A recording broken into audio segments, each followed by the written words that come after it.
And good morning, everybody. Happy Friday. We are live. It is November 5th. Wow, where does time go? Craziness. My name is Bryan Armentrout, and I am with the Food Leadership Group, Food Safety Foundation, based in lovely Loveland, Colorado. And of course, this is the Friday Food Safety Chat. And every Friday, we get together on LinkedIn, Facebook, YouTube, Twitter, and we talk about all things food safety. And what's really cool about this and why I enjoy this so much is this is not a presentation, right? This is not a bunch of slides in a PowerPoint or things like this. This is an actual conversation around food safety. And I bring in experts to talk with you about different topics of what's really going on out there in the world of food safety. Because one of the things with food safety that's really, really important is keeping up to date on what's going on, because this stuff is changing all the time and it's absolutely crazy. So you need to keep up on this stuff. And one of the things that we like to do here at the beginning is plug in here and let us know where you're at in the world. So we have Renee on, my assistant. So thanks for joining us this morning, Renee. And we have Florentina. Thank you for joining us. Please let us know where you are in the world. And I'm always amazed with people where they're at. We get people joining us from India and Nigeria and all over the world. Last week, I think we had somebody on from Congo. And one of what's really cool about this is just not me going blah, blah, blah and talking about things. So I'm really happy today to bring in our special guest, Cori Muse. And good morning, Cori. How are you? Good morning. I'm good. And happy to be here. where in the world are you at? I am in Milwaukee, Wisconsin. I'm usually in the comments listening. And now you've stepped up, right? So and we've actually had quite a few people who participate come on the show, which is always really awesome and amazing.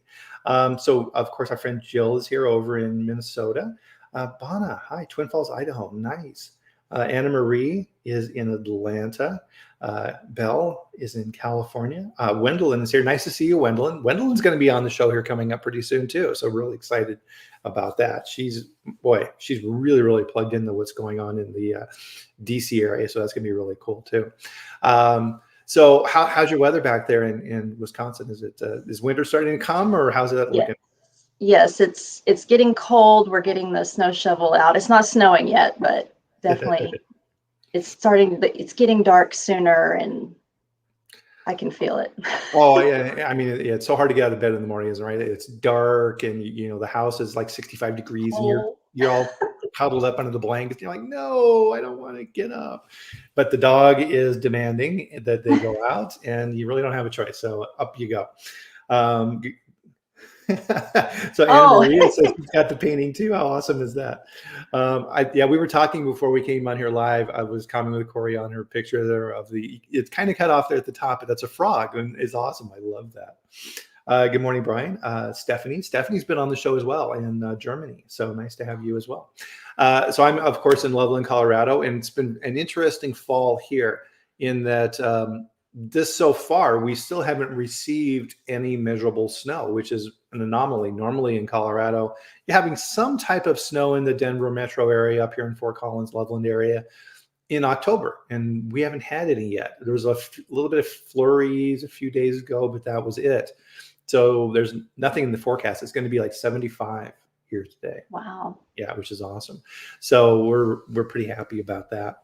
So one of the things, Cori, that I always do is I always want to jump right into our topic right away, and I skip over the most important part, which is the simultaneous sip, right, where we all get together and share a drink. So everybody, wherever you're at in the world, please grab your preferred beverage. Got is that like one of the spice lattes or what? No, I think they're just doing the Christmas stuff now, which might be why they raised the price. I don't know. Too early for Christmas. Boo. So I got my normal coffee, so please join us, everyone. Very good. Very good. Good morning, Billy from Manhattan Beach, California. I'm not sure where Manhattan Beach is, but I know it's by the ocean. So today's guest is Cori Muse, and Cori is the owner of Muse Food Safety Solutions. If you're on LinkedIn at all and you're dialed into the food safety world, you see posts from Cori. She's very active on here and a lot of really good content. So first off, thank you for sharing that information. one of the things that I'm a huge proponent of, and one of the reasons why I enjoy doing this, Cori, is that food safety is not a point of competition. It's a collaborative activity. And food companies and consultants and experts and everything else, we're all working together for the same cause. Because from the viewpoint of the consumer, they don't care, right? All they want and expect is safe food, so that when you pick up your cup of coffee and you have a drink, you don't give it a second thought, right? And we're all working on that together. So you've been a food scientist, and I find this next part on your bio here a little hard to believe. 14 years. I Yes. a little young for that, but 14 years. And so experience at Pepsi, and you're very dialed into the recent FDA initiatives with the new era of food safety and everything that's going on in that area as well. So great background. So we're really excited for today's topic. And it's an interesting one, isn't it? So we're talking about something that has really popped out and emerged recently. And this has really been something that has been forced upon us by COVID and everything else, right? Which has really modified how we do things in a lot of ways. Couple of points here before we kind of dive into these topics today is one of the things that we've got. So on the side here, I'm pointing the wrong way. On the side, right, we have chats. And this is interactive, and we encourage and we want your questions. So as we're going through this, we pay attention to this. Renee does as well. So please, if you have questions for Cori or myself, pipe up and put those in there, and we'll work those into the conversation as we're talking here. So please participate in that. It makes it a whole lot of fun. The other thing is sponsorship. So as of last week, I have a sponsor. So EAS Consulting, which I work with. I'm an actual consultant with EAS, and they're based in the DC area.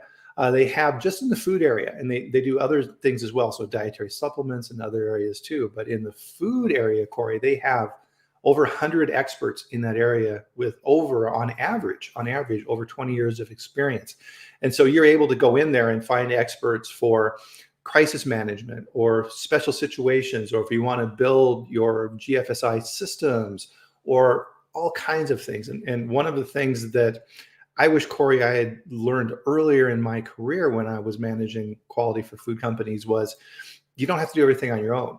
And a lot of times bringing in an expert to do something with you that you can do quickly versus struggling through it for a year is totally worth it. So definitely I encourage reaching out to EAS Consulting Group and see what they got to offer, because they've got a really, really good team there.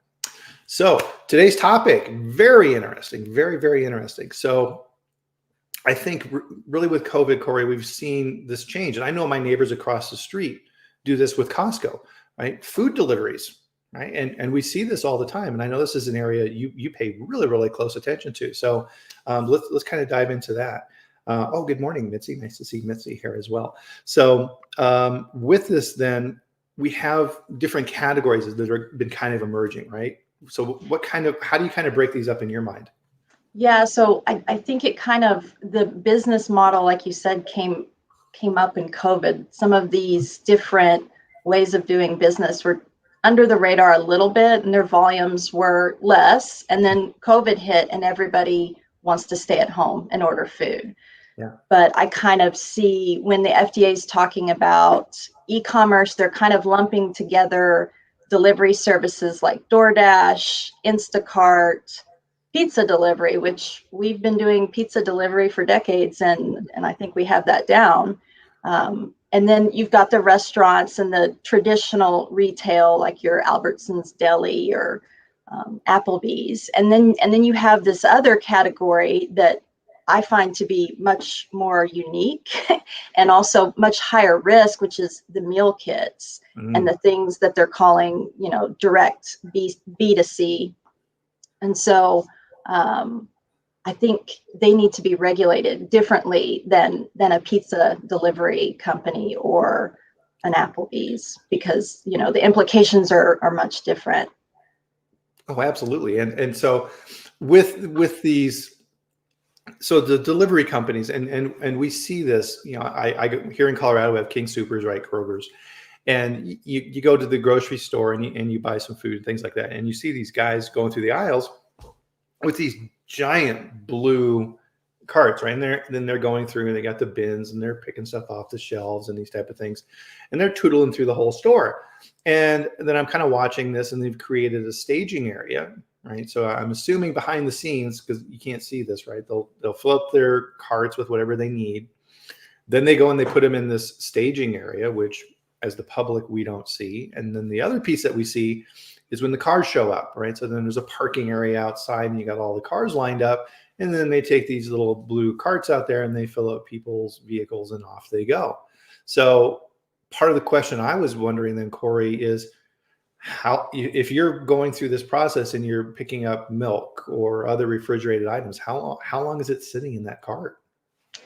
It's a good question, because I know I was doing grocery pickup at my local grocery store, and they just could not keep the food at temp, because I show up with a temp gun every time. And, you can kind of tell when those paper bags have been in like a cold setting. I don't know how to explain it. Like they're wet, they're damp, the packaging looks off. So that makes me nervous too. I wonder, could this frozen food have been slacked and then they said, uh-oh, and they put it back in the freezer? I don't know, but I pay attention to the staging areas. And I think I mentioned I was in Texas, and HEB has a great setup. They've got their freezers and coolers, and they have the whole pickup staging areas separate from the grocery store, where I've seen other stores where they have the staging area where you walk through and the doors are opening and closing, and they've got food, sitting in that hallway. That's a concern for me. Yeah, Cortland here, made the same point. Is temperature managed? Exactly, right? And so, I mean, just from a common sense standpoint, right? Because I haven't gone busting in the back of my King Supers and saying, "Hey, what's going on back here?" These guys are going all over the place, and for where I live, when I go to the grocery store, I don't use the service. Generally, there's at least 3 or 4 cars sitting there getting their stuff loaded up, right? So this model has been working pretty well for them, I would say. Yeah. And I don't know, Cori, what do you think? Are they actually storing these in refrigerated areas? My guess, right, this is just my opinion, but my guess is that they just kind of had a storage area off to the side that they weren't using. They're like, okay, well, we'll kind of set this up here. I doubt that's a refrigerated area. That would be my guess, which is kind of a concern. And I'm not sure if their back stocking rooms are refrigerated, and maybe they put them in there. But I wouldn't want my frozen meat slacked all day, because I noticed when I was doing it before, I would get a text at like 8 a.m, and I don't know if that's when they put the order together, but it would be like a reminder to come. And I used to think, is my food sitting there right now? Because sometimes I'd get it at 8 a.m, sometimes I get it at noon, sometimes I get it at 2. But like I said, they couldn't. I had to return too much stuff, where I just said no more temp sensitive stuff. I'm just going to do like chips and apples. I think that's a smart thing. So with your temperature gun, then, so they would bring it out to your car, and then you would hit it with the IR gun and measure the temperature right there and reject it, or what would you do? Yeah, I'd have to go back in the store, or I wasn't very smart in the beginning. I'd go home, temp it, and then started to catch on. Well, I need to just take the gun with me, and then, okay, let's just not do this. But what about the consumers that don't know that, or don't understand, or people that are at risk? There's elderly that don't want to go inside because of COVID, and they're really counting on the store to keep their food safe. Oh, absolutely. And I mean, that's something that we've talked about on the show in the past, Cori, is that people in the United States just expect the food to be safe. It doesn't matter, right? You can leave it in your car all day. It's not going to make you sick. And then when they abuse the food, right, they're incredulous that something happened. And I really doubt that these 18-year-old kids who are doing this in the grocery store know anything about food safety. Yeah, that's a concern. Interesting. You know what? I'm thinking now, I think I need to do a run over to Kroger here today. I'm going to see if I can do a little poking around, do a little investigation. I'm going to do a little Scooby-Dooing back there and see where they're storing this stuff. I'm curious now. Yeah. Because who's watching this? Right? And that's kind of the overall thought that we have relative to this. And when we're preparing for this call, right? Whenever you have a new and emerging market, a lot of times the regulatory side of things needs to catch up. you see it in the marijuana business, right? So here in Colorado, you've got a pretty big business, and lots of this is in edibles, and you're making food, right? So in Colorado, you have Tri-County Health Department. So the people who are regulating restaurants and things like this, overseeing the manufacturing of food. And so is that the right agency to do this? I don't know, right? It depends on the training and all these type of things. So I think really as consumers, right, and even kind of taking our food safety hats off, you need to be diligent about these type of things. And I think a lot of times, right, it's kind of the curse of what we do too, right? When you go to a restaurant, right?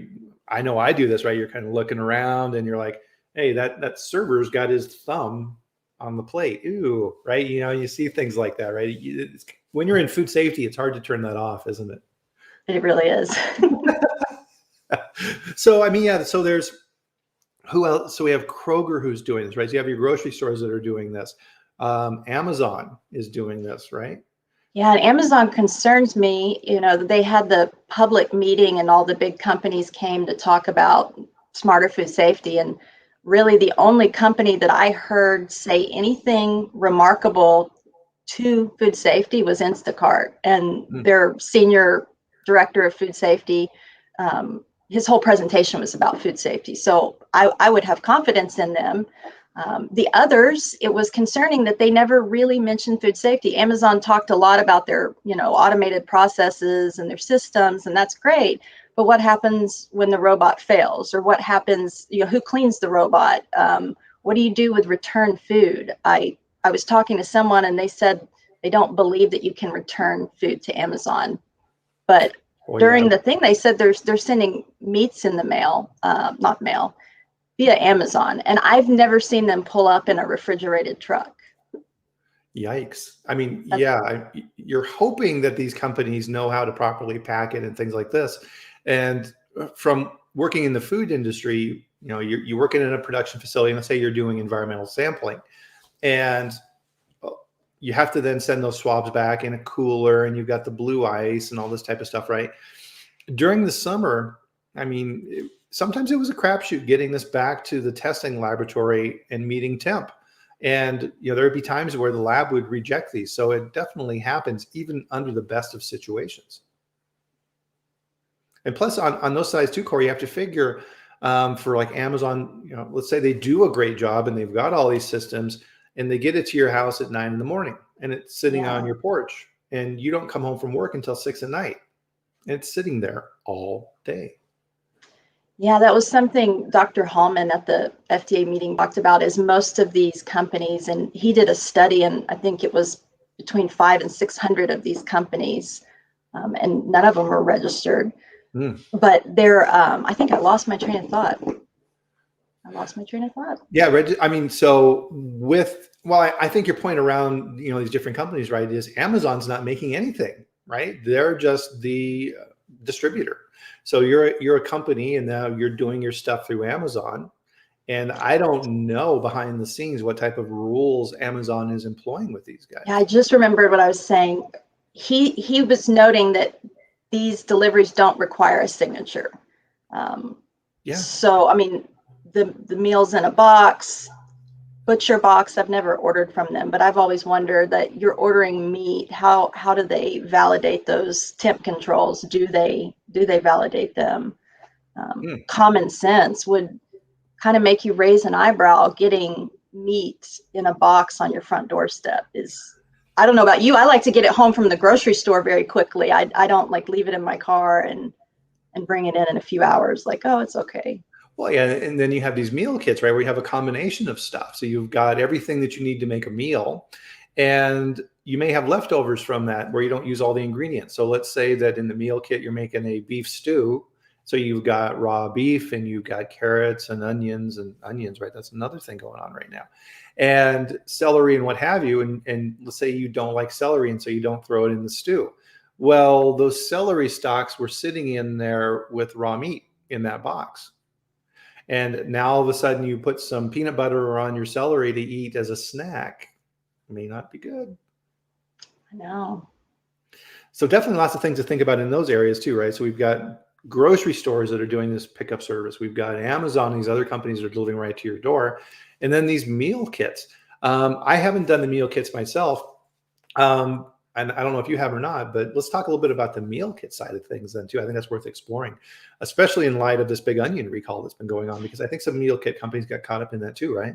They did, and that's a concern. I mean, the meal kits are the biggest risk of these business models because they're operating as manufacturers, but they're being regulated as restaurants. And I think anyone that works in the manufacturing industry would realize that if a health inspector came to audit us, that they would miss a lot of stuff. They're just not trained to inspect against the implications of manufacturing, and it's a big risk. Well, I think, Cori, it's a different focus, right? If you're working for, like here in Colorado, Tri-County Health, and you're an inspector going out to restaurants, right, an important job, they're looking at different things. To your point, right? They're assuming that the materials that the restaurant is getting from Cisco or what have you are good. They're looking more for cross-contamination. Okay, are you using raw cutting boards and finished cutting boards for the same type of products? Are your chemical concentrations in your dishwashing system at the correct temperature? Is your cooler at the right temperature? These type of things, right? They have a checklist of things that they're going through. But as we know, like under FSMA and things like this, supplier approval is a huge part of that, right? But it's assumed on that side that the suppliers are okay. Yeah, I mean, equipment, are you cleaning your equipment properly? Do you have allergen changeovers? If you have, you're handling ready to eat ingredients, these companies are handling ready to eat ingredients and they are not registered with the FDA, so they're not required to have environmental monitoring. Wow. And that's terrifying. That's really terrifying when you look at the volume of food that they have in their possession. That's a really good point, right? So if anybody picks anything up coming out of this, right, as I think Cori just made a really important point, is that these companies are viewed as restaurants and not manufacturers. Now, if you are a manufacturer, you have a manufacturing background, you realize all the work that goes in around the Food Safety Modernization Act around supplier approval. Right? You have to understand how they're managing food safety. What type of risks do they have? What type of allergens are they managing within their facilities, right? You have to go through all of these different type of steps, not to even mention foreign supplier verification. So it sounds like, and correct me if I'm wrong on this, Cori, but on the delivery side of things for these meal kits, they're not doing that. Or if they are, we're not aware of it. No, they're not. I know that Blue Apron is registered with the FDA, so we know that they're doing it. I saw last night, it looks like HelloFresh may be registered. So, that's good news that there's oversight there now. But like I said, Dr. Hallman pointed out there's 500 or 600 of these companies, and they're really, because they're not registered, they can come in and leave just without you even noticing that they existed. So there's illness outbreaks and people are sick and we can't figure out why. I would bet my fortunes that some of these events that they can't explain are linked to meal kits. Yeah. Like you said, the onions were in some meal kits. So the salmonella issue that we just had, what do these companies do when they have shorts and they don't have enough, produce to fill their box? They go to the grocery store and they put it in there and they ship it out. So what happens when there's a recall? Well, the customer doesn't know because they don't know. They're not really keeping track of it, and they don't have to because they're a restaurant. Right. Yeah. We've never gotten a notice from a restaurant, right? I mean, you'll see for local health issues, right? Let's say that there's a hepatitis outbreak. There was a sick employee at the restaurant or something like that. You hear about things like that, but no, never for an ingredient in a restaurant, right? No, that doesn't happen. There's no mechanism in place for that. That's a really good point. Yeah, it's concerning. And like the point I keep bringing up is that there's a lot of at-risk people ordering right now just because of the nature of the pandemic. And I would say I wouldn't eat food that came in the mail. And I really don't think that, grandma and grandpa should be eating it, or, anybody, with an illness should be eating it. It's just, well, that's a good point, right? You may have people who can't get to the store, right? They don't have transportation, or to your point, Cori, they're elderly or things like that. And these new systems have come up and they're like, ah, fantastic. I can order all these things online and I can make my own food at home. And they're happy because it's allowing them to be more independent. Yeah, and this is kind of connected, kind of not. I did that post with a DoorDash driver, but it's kind of the same thing when you have the delivery driver is not trained in food safety. FedEx is not trained in food safety. What happens when one of these boxes gets damaged in transit? Does the FedEx driver package it back up? Or, I mean, what happens? I don't know, but there needs to be some oversight. Boy, that's a good question. And you'd mentioned too on the restaurant side is these delivery services now, right? Of these companies like DoorDash. So let's talk a little bit about that. What is DoorDash? So DoorDash is kind of like we've got DoorDash and Uber Eats, like an Uber for your food. So I'm sitting here and I want, Jimmy John's or something. That's not a good example. They deliver. McDonald's. I want McDonald's, and I get on the food app and pick a retail restaurant, and a driver brings me my food. So who's this driver? It's, I know like people from high school that do this DoorDash, and they're not trained in food safety. They don't care. It's kind of like an Uber for your food. They're treating it like I'm giving your food a ride. Wow. So McDonald's makes the food. Somebody with a car picks up the food and brings it to you. Mm-hmm. And then they make a little money on that. Now, let's see. So Kimberly had a comment here. So food safety inspectors are doing risk-based inspections these days. They're HACCP trained, yeah. And looking more for the risks of food illnesses in processes. Absolutely. Cortland made a comment here. Farmers markets. Ooh, that's a good one. Farmers markets purchased by local restaurants and the risk with that. Absolutely, right? And the farmers market's kind of another weird quasi thing, right? Because a lot of it too is you see a lot of farmers markets out here in Colorado, and you kind of go to the back and you look behind, right? And there's these giant pallets of materials that they've purchased at a distribution center or something like that. And they're making it look like it came from a local farmer went and just picked this off the plant and brought it to this little market. Maybe not. Oh no, I didn't know they did that. Yeah, I mean, to Cortland's comment here too, right? So now then you also have this stuff that is sitting outside at this farmer's market. There's no cooling, right? And you have all these different type of ingredients and things like that. Well, that's a good point. That's a good point. I hadn't thought about that. We were kind of talking about this a little bit before we got online too, right? Is food safety is something that when you're trained in it never turns off, right? You're always looking at these things. So that's a really good point, Corona. I hadn't thought about that. So you have these guys, and there was a really interesting story, and you had posted about this on LinkedIn, Cori, on these drivers, right? And if you're a bad tipper, they're not going to treat your food very nice, are they? There was a lady who posted on this, right?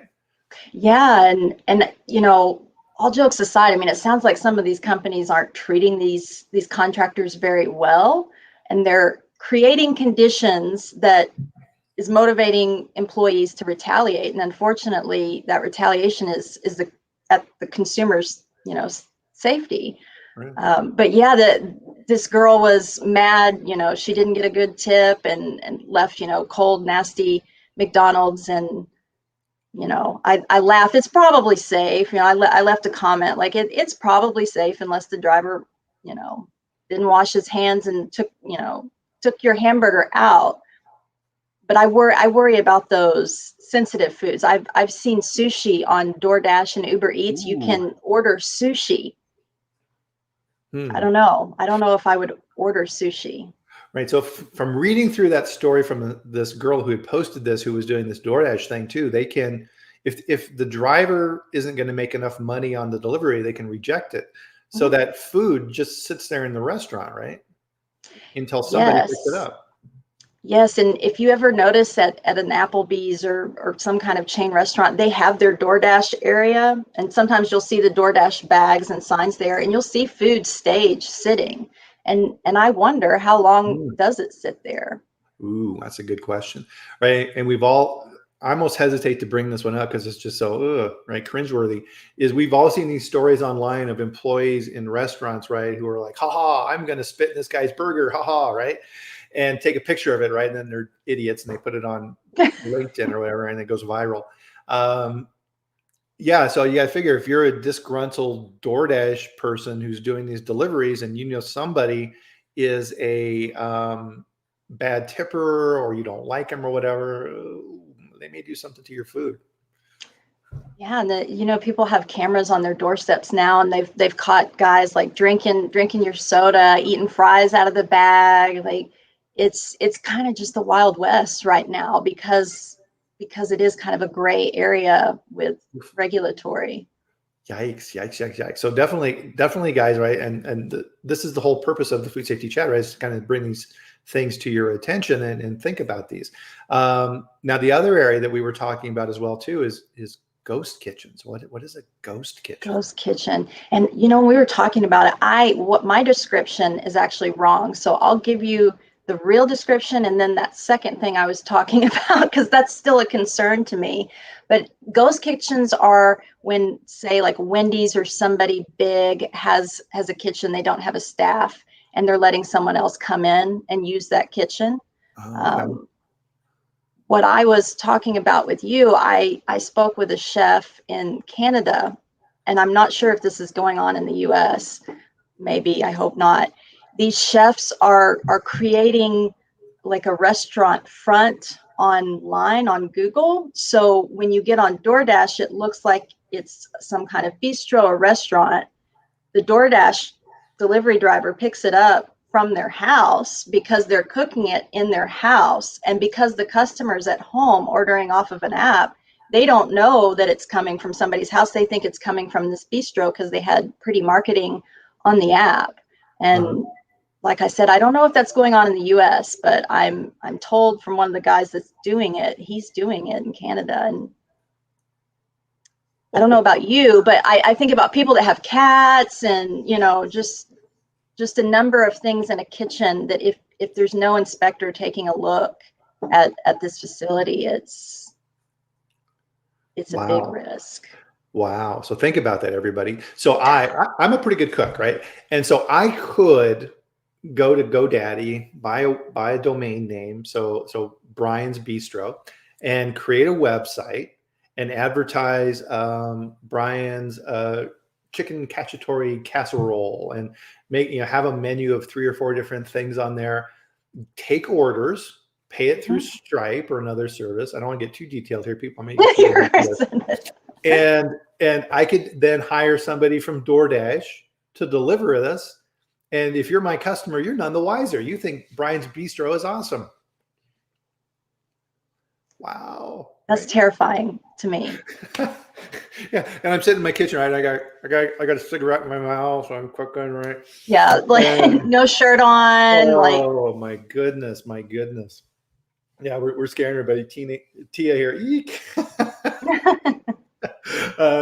Jennifer said here too, when I receive my order, I usually check the ice pack and the dry ice. Costco and Daily Harvest have done well in keeping the product cold. If it's melted, I call the business and let them know. Perfect. Good for you.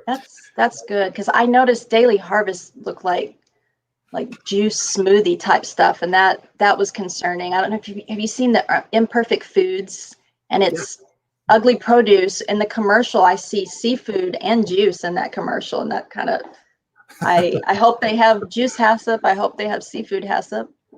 Wow. Homero had a comment here. What about the ethylene and what about slacking? So I think he's thinking about here, like as produce or like fruits or things like this are ripening, right? They're putting off ethylene oxide and things like this, and slacking. Oh, absolutely, right? So you have all these different things, right? If you're ordering a meal kit, it's everything, right?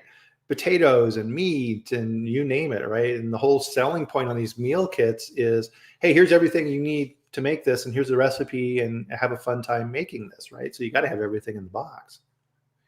Yeah, and a lot of the proteins are supposed to be frozen, and they're not. Yeah, and so yeah, he followed up here as well. Thank you. Onions, potatoes don't go well, for instance. Yeah, good point. And plus, right, if you're doing this, if you're on the production side of putting all these things together, you've got to have a very wide knowledge base to be able to do this safely. Yeah, that's why, manufacturers, we go through a lot of steps to make sure, you have all the controls in place, and then think about a restaurant and the steps they take. Because the time, that's kind of what I talked about at the FDA meeting, the time for failure is so much longer with the meal kit. They're getting their ingredients, they're storing them, they're handling them, they're boxing them. Then they're on a FedEx truck for 2 to 3 days, and then they're at the customer's doorstep. Well, you know, you could have up to 5 days that food is in a box with ice packs. Well, and think about all of the supply chain issues we're going through right now of getting things on time. It used to be you order something on Amazon and you're ticked off if it's not on your porch the next morning. Now it's, there's delays on stuff, and we've kind of gotten used to now, and we've all seen the container ships sitting out in the port and all these type of things, right? There's not enough ability currently to get this stuff moved around properly. So, I mean, to your point, I mean, part of having a good food safety program on the manufacturing side is controlling all these variables. And it seems like on this new emerging business models that we're talking about today, there's a whole lot of stuff that can go wrong that's beyond their control. Yeah. Interesting. Very interesting. So part of this then too is the regulatory ownership of all, and we've been kind of talking about this and weaving this into the conversation, is ownership is kind of weird too then, right? So is it the local health authority? Is it FDA? Is it a state agency? Who's overseeing these type of things? Assuming that the company has kind of made themselves known, because, like we said, there's 500 or 600 of these guys. They're being regulated by the state, so that the local health department is regulating them. And in the event of some catastrophic failure and an illness, they would still fall under FSMA. So they're currently retail exempt and they go under food code, but you make a bunch of people sick and they die, the feds are going to come in and ask these questions. And then there's the companies that don't even tell any authority that they're there, and those would be the ones I really worry about. Well, they don't know what they don't know. They probably don't even realize that they need to do this. They're just like, oh, hey, this is kind of a cool thing, I'm going to go do it. Yeah, that's the thing too. A lot of these companies, they're kind of, they're young and they're creative and they have an idea.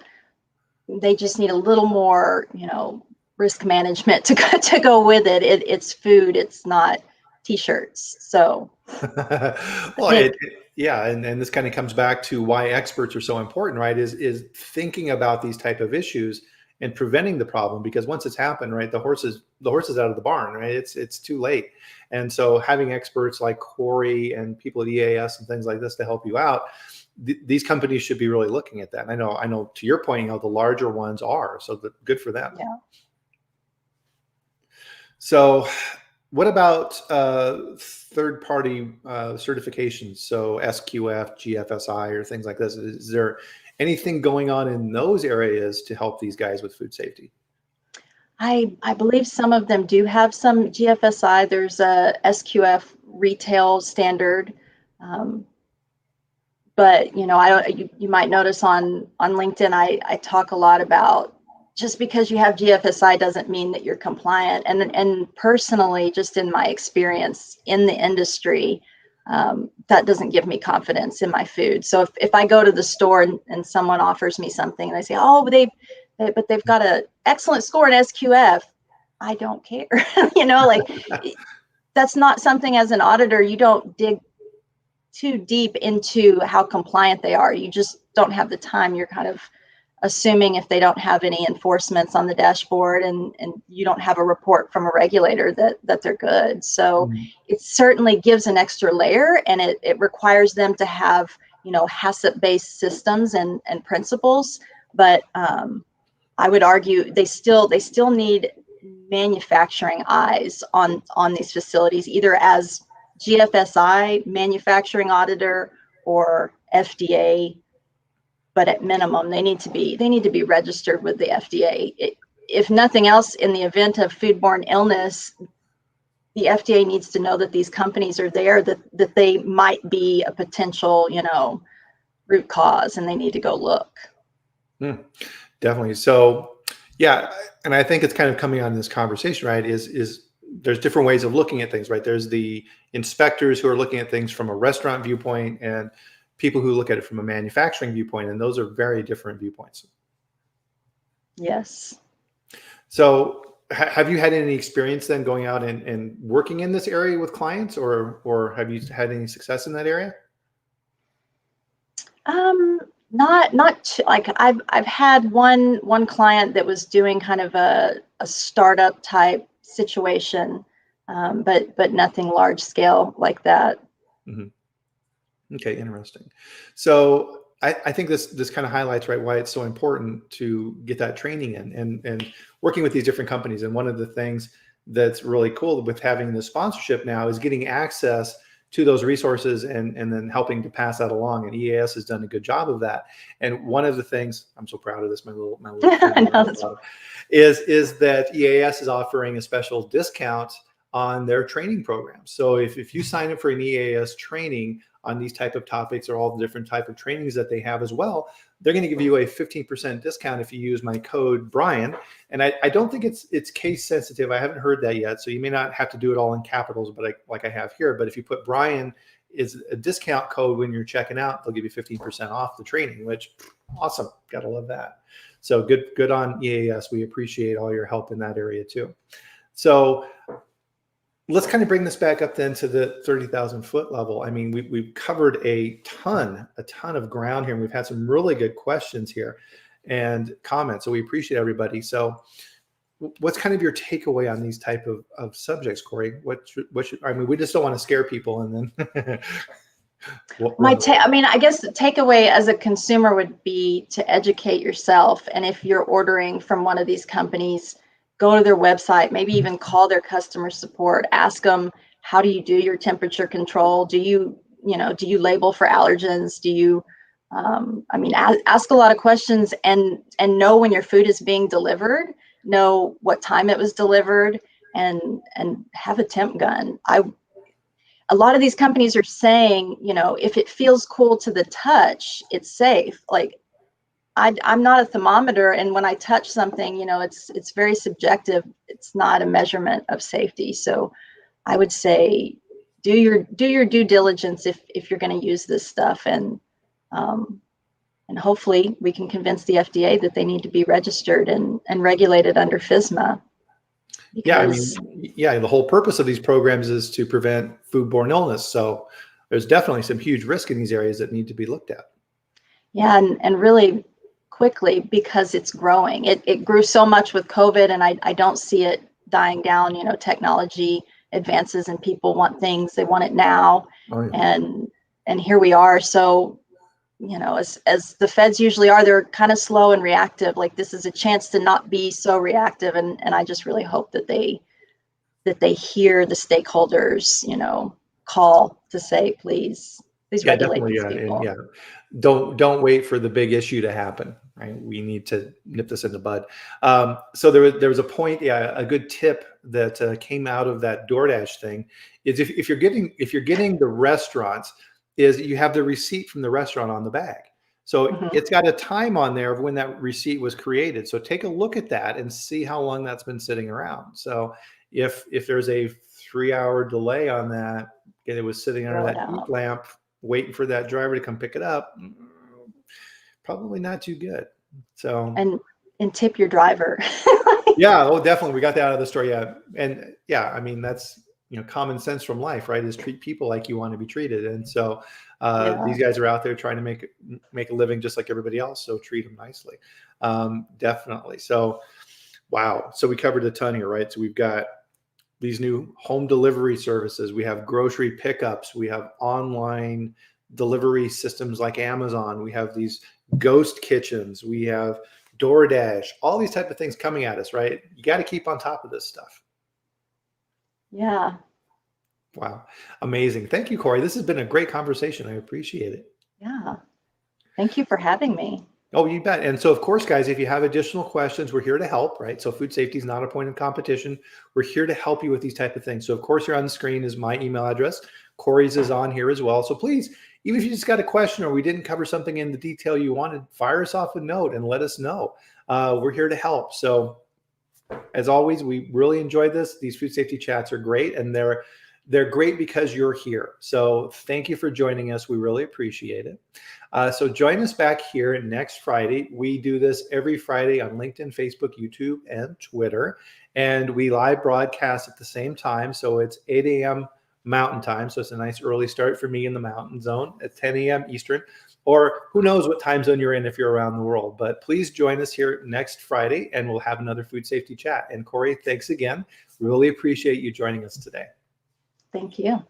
And everybody have a great weekend, and hopefully the weather's as nice where you are as it is here. Have a good one. Bye-bye.